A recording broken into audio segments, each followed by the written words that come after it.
Welcome to the Grow Fast podcast, where we talk with leading sales, marketing, and personal growth experts about how companies can accelerate sales, optimize marketing, and grow their businesses fast.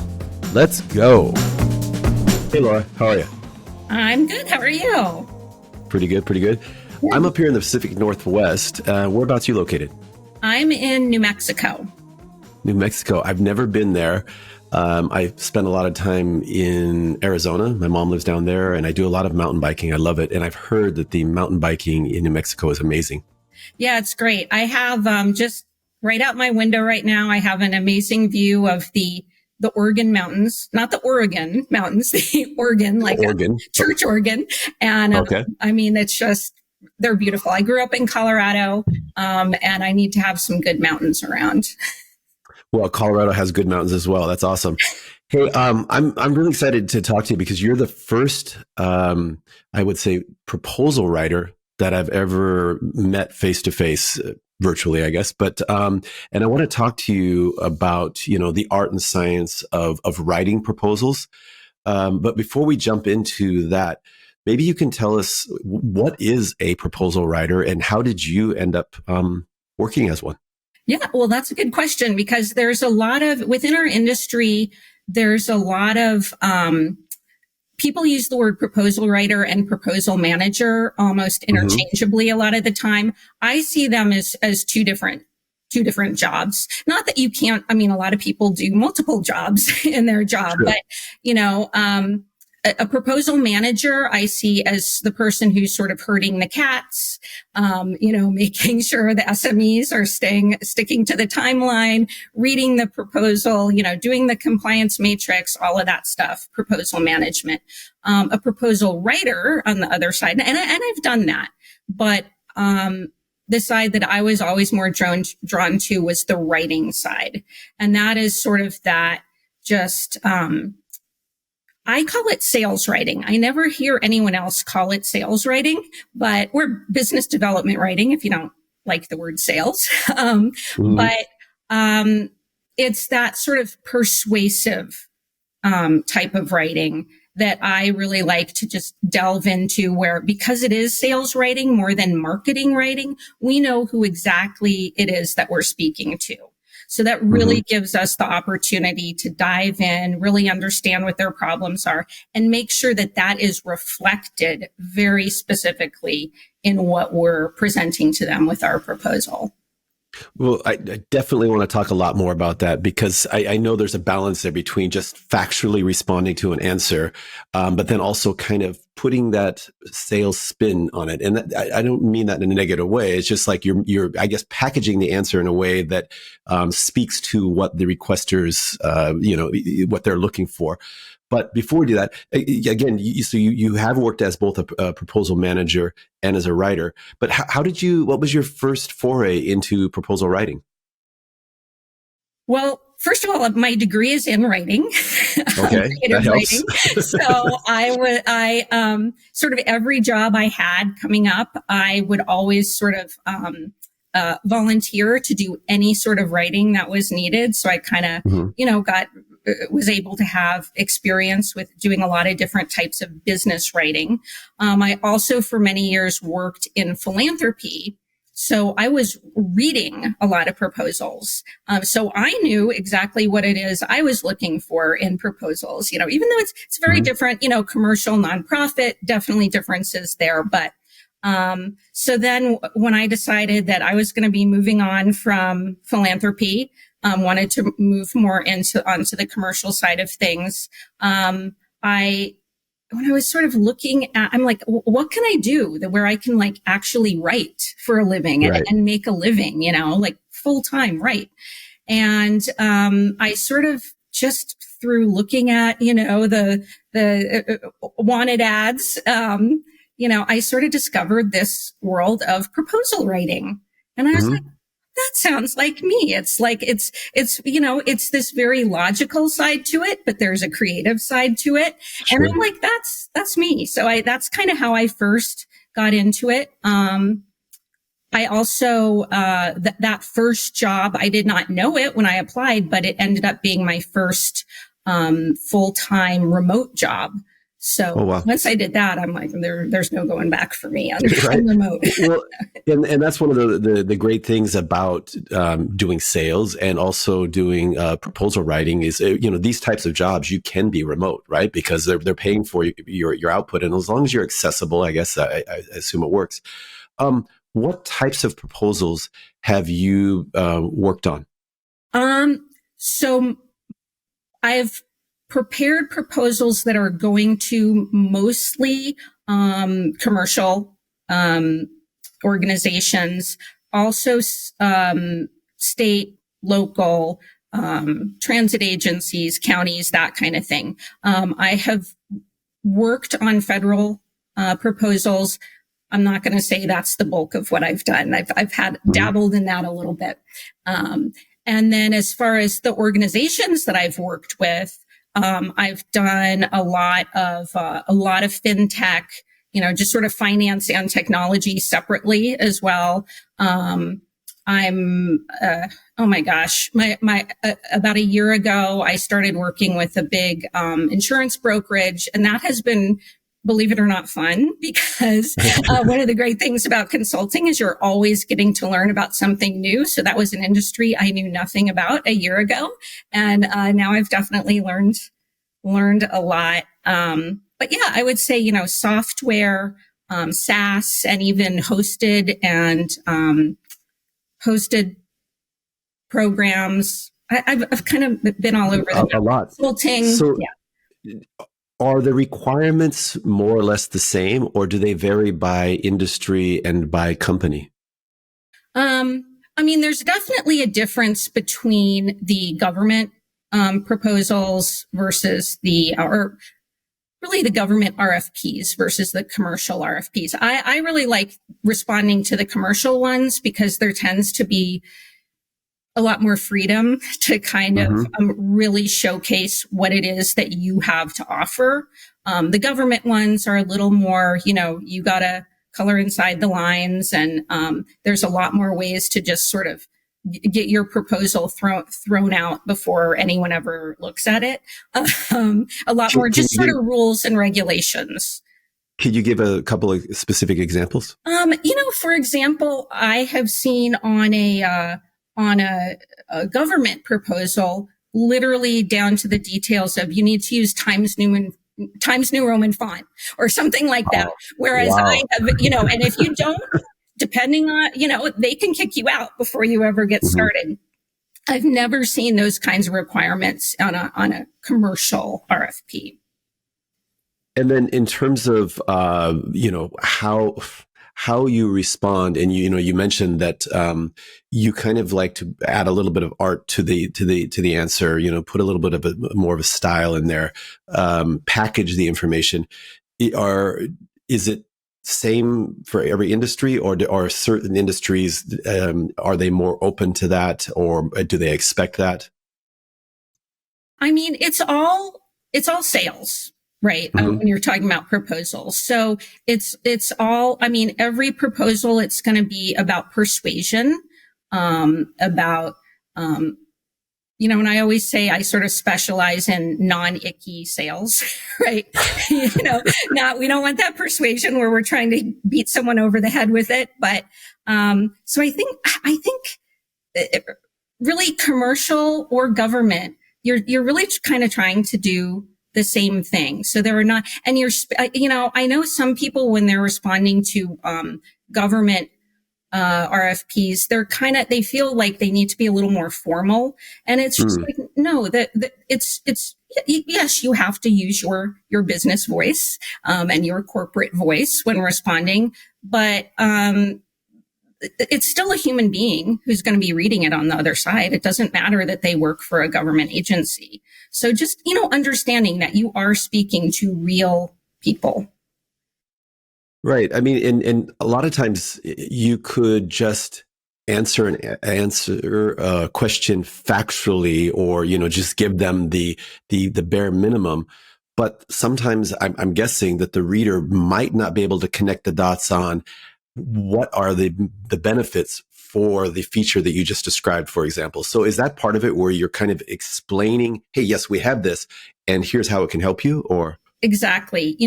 Compliance and accuracy are the bare minimum, and I'm glad you mentioned the word benefits, because that is what I spend most of my time doing. Is if we're saying, okay, here's a feature that we have to offer you, you always got to follow that up with, and what are the specific benefits to you? Mm-hmm. Right now I'm working on revising some content that was written by some subject matter experts, and they wanted me to go in and kind of, pretty it up, which is not what I do. But I really, most of my time has been spent doing things like, making sure that we are speaking directly to that customer. Benefits. My sort of general rule of thumb is at least every other sentence, I want to try and get something that is a benefits driven statement in there. Here's why we're the biggest in the world. Great. How does that help me? Getting that information in there. And I've been spending a lot of times, just taking out things like graphics that just don't really make sense in this context, that maybe need a lot of explanation that you just can't do here, or that just don't really, they're pretty graphics, but they just don't quite fit here. Spend a lot of time with organization, just sort of laying things out in a logical order. And yeah. Yeah. So, no, I mean, it kind of goes back to what you said before. Sometimes I think when we participate in an RFP, especially if it's with a large organization or the government, we just send it in, and somehow they have these kind of cold bureaucrats that go through and analyze it. But what you said is they're all human beings, right? And people need to be convinced, and they need to be sold or excited about something that they are potentially buying. So if you can stress the benefits, because features at the end of the day can be, you put together a long list of features, bullet points, where, that could get kind of boring. But if you explain them all and say how this is going to make your life easier, make your job better, that kind of thing is super important. I'm curious though, because you actually touched on something that I was going to ask you about, and that is rewriting, because a lot of writers don't like to rewrite. And I do a bit of writing myself. It depends who I'm rewriting for, but most of the time I don't like it for a couple of reasons. One is if I read somebody else's style, it starts to affect my style. And I hate making corrections to somebody else's work because I don't want to hurt anybody's feelings, right? But in your case, you're also dealing with all these different areas, and you're dealing with information where the subject matter, the SMEs have deep expertise. So how do you kind of balance that in terms of understanding? Because they might send you something that I'm assuming sometimes you don't understand. So do you just reach out and ask for clarification? And then how do you repackage it? Yeah. So when I get stuff that has already been written, a lot of my time is spent on creating one voice, right? Because you have this subject matter expert, that subject matter expert, all kind of doing their own thing. We need to present a unified front. Some organizations have their own sort of branding guidelines, which, to be honest, typically have to do more with like design, which I don't really get involved with. But sometimes they do have actual branding guidelines around language. This is, just basic things like, this is how we talk about our customer. Are they customers? Are they clients? Are they members? So right. Making sure, and also making sure you're on the same, this sounds so basic, but I can't tell you how many times I've been reading things from different subject matter experts, and their own products are spelled in multiple different ways. So it's like bringing everything together from the really micro level like that to just the macro. This is our organization. These are our values. This is our mission, and bringing all of that together so that it sounds like we are one organization speaking. No, it makes a lot of sense. Do any of the organizations you work with, do they ever have their own like terminology database, so you can see approved terminology or disallowed terminology, or is that a little more structure than most have? Yeah, that's a little more structure than and the thing is, even sometimes when you come up with those kinds of guidelines, how many people are actually really reviewing that stuff and keeping up to date with it. So you really do kind of have to rely on, whether it's the proposal writer, the proposal manager, to just sort of harmonize everything. Makes sense. I've heard that whenever possible, you should reach out to the RFP issuing organization to ask clarifying questions, but also, if possible, just to kind of make that human contact, because, that's part of the sales side as well, right? Is that something that you do from time to time, or is that something that that you would work through the business development manager or sales manager to kind of to reach out to the issuing organization? Yeah. So I have never had contact with the actual organization that I'm sending it to. In most organizations, that's the salesperson's responsibility, to be that kind of point of contact. I'm sorry, can you say the rest of your question?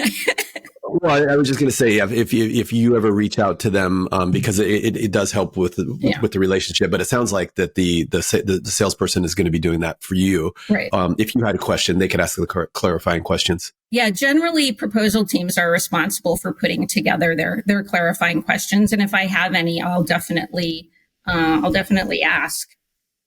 Okay. You've worked across a wide variety of industries. And I'm assuming, but you can tell me that you kind of have to know some of the industry specific and maybe even company specific terminology and jargon, and you want to kind of interweave that in there to demonstrate your company's expertise or your ability to kind of navigate those waters. Is that something that you work towards, and how do you do it when you're going into an industry that you're not familiar with? Yeah. So if you're kind of lucky, a lot of your proposals are going to the same, going to organizations in the same industry. So for example, several years ago, I was working for a big fintech company called Fiserv, and pretty much all of the proposals that I worked on were going to credit unions. So I got to know all about the specific credit unions, very different from banks. They are very proud of the fact that they're different from banks. They are kind of walk this line between they're basically a nonprofit, but they're still kind of a bank. Their customers are members. They're not customers. You don't have a checking account. You have a draft account. So in that case, it was, when you're working with the same industry over and over again, you better be an expert on what their terminology is. When, you're sort of bouncing around and sending proposals to different industries, you got to do things like, first of all, rely on whatever intelligence your sales team is providing to you. Hopefully, if there's anything important along those lines, they'll share it with you. And, also just taking a basic look at their website. How do they talk about themselves? What kind of terminology are they using? And you don't want to necessarily weave that terminology in, just for the sake of doing it. You still need to be authentic to, your organization and what your voice is. But of course, when you can let them know that we understand your business, do that where you can. Yeah, I always assume that's very important. You've worn the hat of both proposal manager and mostly now proposal writer. And we work with a lot of small and medium-sized businesses where oftentimes they don't have the resources, a dedicated resource for a proposal manager, definitely not for a proposal writer.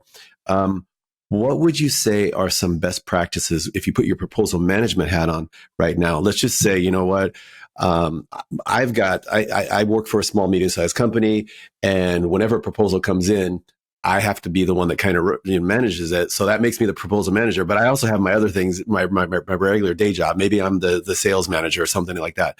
What are some best practices that you would coach me on? I'd say, first of all, getting together. This is not really on the writing side. This might be a little more on the management side, but I would say getting together what we call a compliance matrix, right? So making sure you're reading through the RFP, making sure that you know exactly what it is that they're asking for, just what they need from you, because you don't want to find out, at the end of the process, like, oh shoot, we were supposed to, we have to mail this in, and we thought it was, some other submission. We thought we could just email it or whatever. Like, you don't want to be in that situation. But beyond that, I would say in my world, win themes. Please start to learn a little something about win themes, because that's where I sort of, everything that I do in a proposal hangs off of that. So a win theme is basically just your kind of like, and it can be called different things at different organizations, but it's just sort of your top three or so bullet points of how are we going to win this contract. Can you give some examples of win themes that you've seen in the past? Yeah. So for example, first of all, you're figuring it out based on the RFP and what they're saying they want, what they're saying they're going to evaluate you on. Very important for that all to be aligned. And also again, sales intelligence, anything that's maybe not the unwritten stuff that they're looking for, right? Because a lot of times there's that side of things. But I would say, a win theme would be something like, you have, let's just go back to credit unions. They have, they haven't replaced their system in 20 years. It's an on-site system. They really need to move to the cloud, but obviously there's a lot of security issues around that, right? So you kind of sort of figure like, okay, security is going to be one of our big win themes. Right. I don't know, tellers have to go to, 3 different pieces of software just to be able to deposit your check in the teller line. Hey, we can bring this all into one screen. Yes. One screen and, 2 mouse clicks and they're done, right? So you come up with just sort of some things like that. And then you're able to sort of take that. Hey, this is what's going to win it for us. You can then use that to help build your cover letter.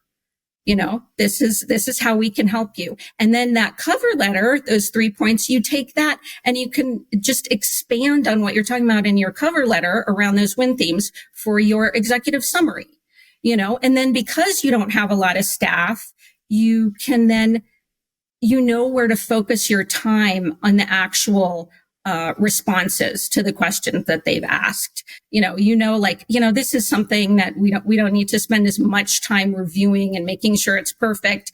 But these questions, oh yeah, we want to really put our time here and really show what we have to offer. I think that's amazing advice right there. That's great. And I haven't heard of the phrased as win themes before, but by putting that out front, so everybody, we're all aligned on this, and it's kind of our guiding. I won't call it principle, but it's kind of lead us in the direction that, and it kind of shape the way we respond. Makes a lot of sense. So, in addition to the compliance matrix, and then in establishing those win themes. Do you have any advice in terms of managing? Because a lot of times, you will need 3, 4, 5 different SMEs who will have to contribute, right? And they're all busy with their day jobs, right, as well. So what have you seen in terms of how best to kind of manage that collaborative approach to, to getting this RFP completed? So yeah, I'm kind of out of that business these days, the proposal management business, like you said. But I do know that one of the best experiences I've had working with subject matter experts is when I was at an organization where they had truly fully implemented their proposal management software to actually manage proposals. Too many, it's just so often at clients, they have this sometimes very expensive proposal management software. There's all different types, but all they do is use it as a content library. And I'm just like, no, you can do so much more with this. And when we fully implemented it, I mean, with, for example, the SMEs, most software will have like a dashboard, and you can see, okay, Mary's completed 74% of her questions, and, Amanda's completed, 20% of her questions, and this stuff is due tomorrow. So it's sort of that type of tool creates something that I really like to use with subject matter experts is positive peer pressure. Right. It's sort of like everybody else is done. What about you, 80%, and I haven't even started. And then you're kind of on that check-in call, and you're like, oh yeah, you sort of see where you stand, and I think people needed less prodding because they saw it there right on the screen where they stand. So that's a great tool to use. Yeah. And I think you mentioned earlier that, or before I hit the record button, that you use a variety of tools, and it's whatever your customers are using. Is that right? Right. Yeah. Do you like using the tools? I do. These days, just because I'm doing more writing, I do tend to just work within Word mostly. Okay. Which is, I think I would say it's our industry standard for proposals. I recently worked on something that I needed to do on a Google Doc, which I haven't done in a while, but I just sort of realized how the tools that are in Google Docs are just not as effective as what we have in Word.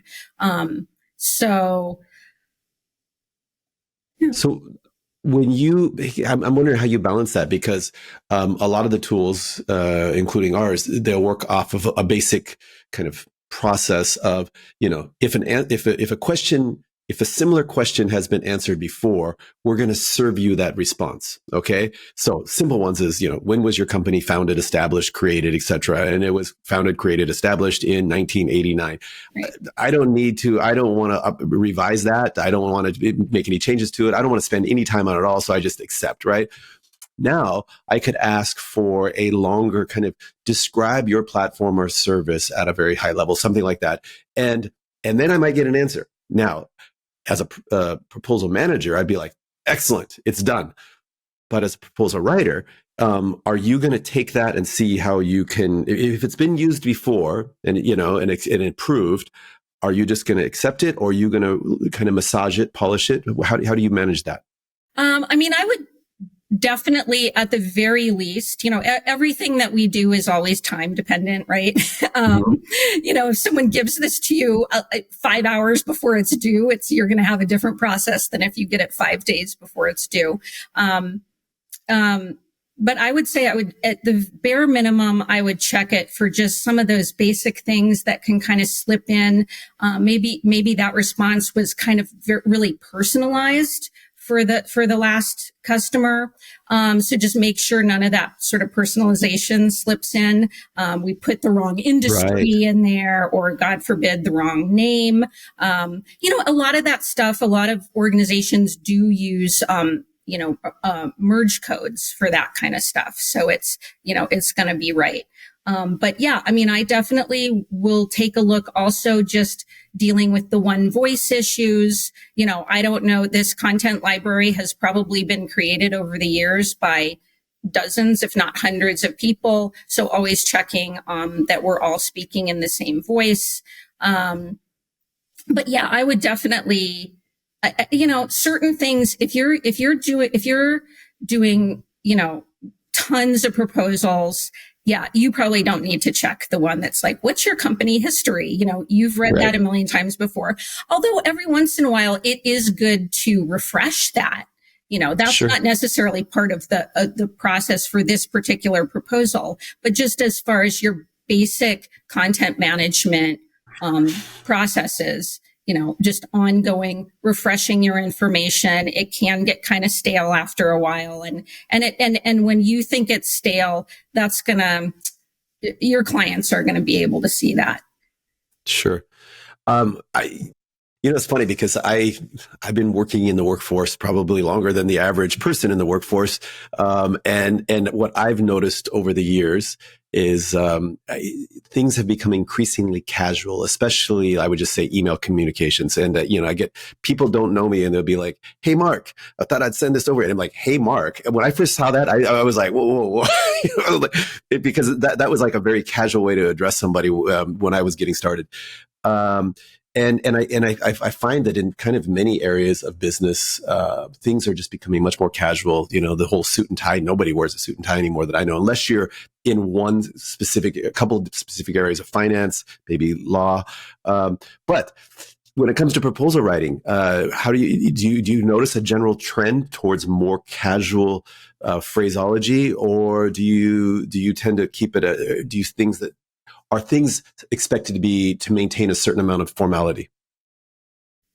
That's kind of the line you walk, right? You need to present yourself as, serious professionals, but you also, part of persuasive writing is just kind of keeping it a little friendlier and conversational. And really, sometimes I think people think formal writing means you're going to use a lot of big words and show everyone how smart you are. No, please don't. You're not here to show people how smart you are. You're here to show them, like I said before, this is how we can help you, focusing on the client. So yeah, I would say I don't have like a formula for that, but I do, yeah, definitely things are a little more conversational than they used to be. Do your customers ever have like readability requirements? In a lot of industries, the public facing documents. So for example, with pharmaceuticals and medical devices, in the financial services, when they have documents that are facing the public, there are readability guidelines and rules that they have to adhere to. So for example, in some domains, the content has to be readable by a person with an 8th grade education. Okay. Because if you want to take this drug, device, whatever to market, you want to make sure that people can understand what it's going to do for them, to them, etc. You're dealing B2B situations or B2 government situations, but are there readability standards and guidelines that you follow? I've never come across those in an RFP. I do know that I definitely use like what's called a FLESH score, FLESCH, which is available in Word. And sometimes if I just have say just a paragraph that I'm like, this is way too complicated. Like I've sort of, let me just say, I think it's too complicated, but I don't know. Maybe I'm crazy. They've been using this, language for years. And then I'll just run a little FLESH score and it'll tell me, yeah, like what is it? Is it on a, 14th grade reading level? Well, there is no 14th grade. That's a little, right. So then, a lot of times to fix that, a lot of times it's just things like, using shorter sentences. That one sentence that's 3 lines long, break it up into 2 or 3 different sentences. Using a lot of times it's just using a lot of fluff words. Just delete, just get rid of all the fluff. Just say what you need to say, move on. I'm glad you said that. Fluff words are annoying. Yeah. So, we mentioned tools earlier, but I forgot to ask you about AI because a lot of writers are using it in a variety of ways. And so how about you? Are you using ChatGPT or any other LLMs? And if so, how? I'd say I'm still in the experimentation phase. Most of my clients, they're paying me for the human touch. Right. So if they want to create content from AI, great, and then have me take a look at it, I'm definitely comfortable with that. But as far as using it on client work, the most I really do is it has helped me to help organize my thoughts, because when I start, I sort of just start with a blank sheet and I end up with just this riot of ideas. And then I'm like, how am I going to organize this? It has helped me to at least begin thinking about how I'm going to organize it. And then I use little AI things that are kind of helpful, but not big AI tools. Like I constantly am using it to, what's another way to say blah, blah, blah. Because right in Word, there's a synonyms feature, but it tends to just be single words. I'm like, what is this phrase? This phrase is being overused, or it's a tired old phrase. How else can I say it? I've been using AI a lot for that.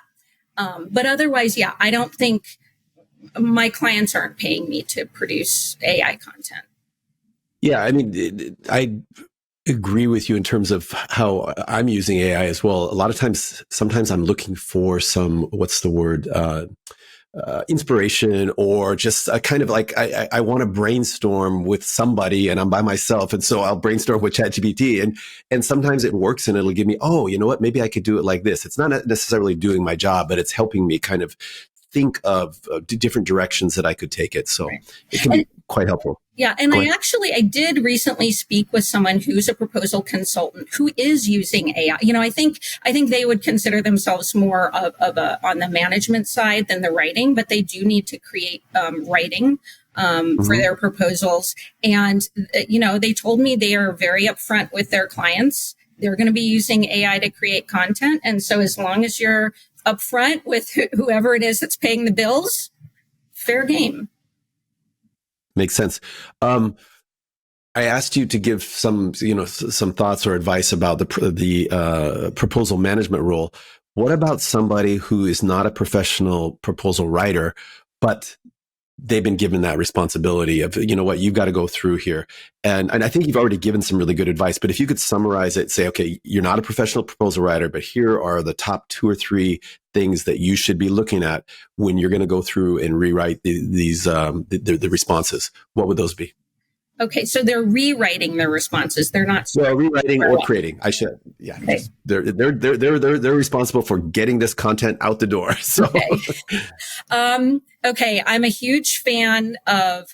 So once you've done your compliance matrix, I'm a huge fan of timelines. Make sure you got a solid timeline so that you're, where you work backwards from the date that it's due. On the writing side, I would say, please. When it comes to cover letters, please never start your cover letter with "thank you for the opportunity to."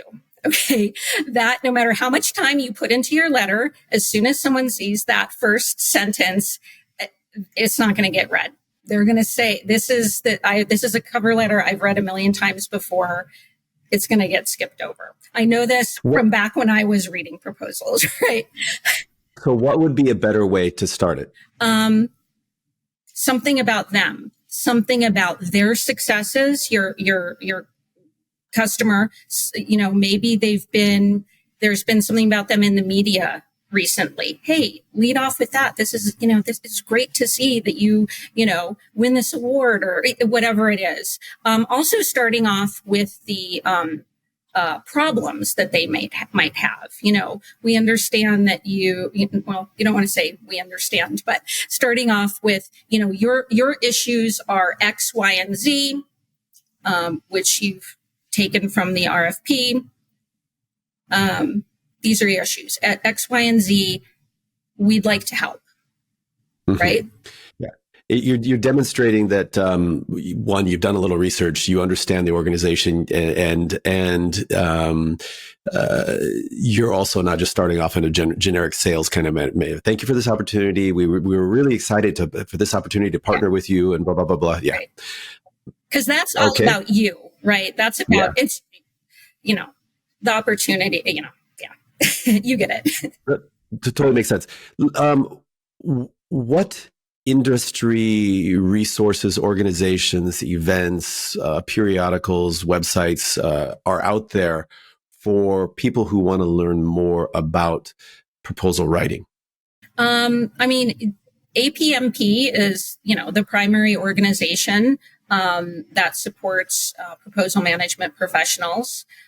They have a huge library of blogs and articles that you can access. If you join the organization, they also have regular webinars, and some of those might be free. I'm not sure, but some of the webinars can be really, it's just it's good to be, involved with an organization like that, just so you kind of know what's going on outside of your own organization, just Sure. so you see how things are evolving, because obviously you don't want to get left behind. So I would say APMP is a great resource. Aside from that, there are some great people on LinkedIn that you can follow who give a lot of good advice around proposals. So definitely seek them out and follow them. Excellent advice. And then just the last question here is, writing is somewhat subjective, right? In terms of judging the quality of, and how do you evaluate, what you've created? And do you have a writers group? Do you have mentors, or do you just get feedback from your customers? I mean, how do you get feedback, and then grow or develop your skills? Yeah. So I love getting feedback from my clients. But 9 times out of 10, I give them something and they're like, yep, this is great. And they run with it. And I'm like, really? There's one thing you want me to change? I know you said earlier, you're afraid, not afraid, but giving feedback, you're kind of think, ooh, how are they going to take it? Believe me, I have a thick skin around my writing. I can take whatever feedback you have, even if I try and be kind about it. But I love getting feedback because it helps me get to know specifically what it is that they're looking for. I understand proposal writing on a global scope, but to really drill down to what they want, please. I love getting direct feedback. I totally agree with you. And that it is not limited just to writing. I think it's in all aspects of what we do and, and how we operate in many different kind of arenas.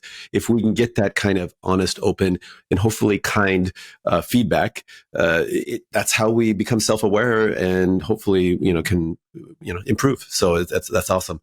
Well, hey, Laura, I really appreciate you taking the time to come on the Grow Fast podcast. I mean, what you're doing is super valuable, interesting, and thank you so much. Okay, thank you.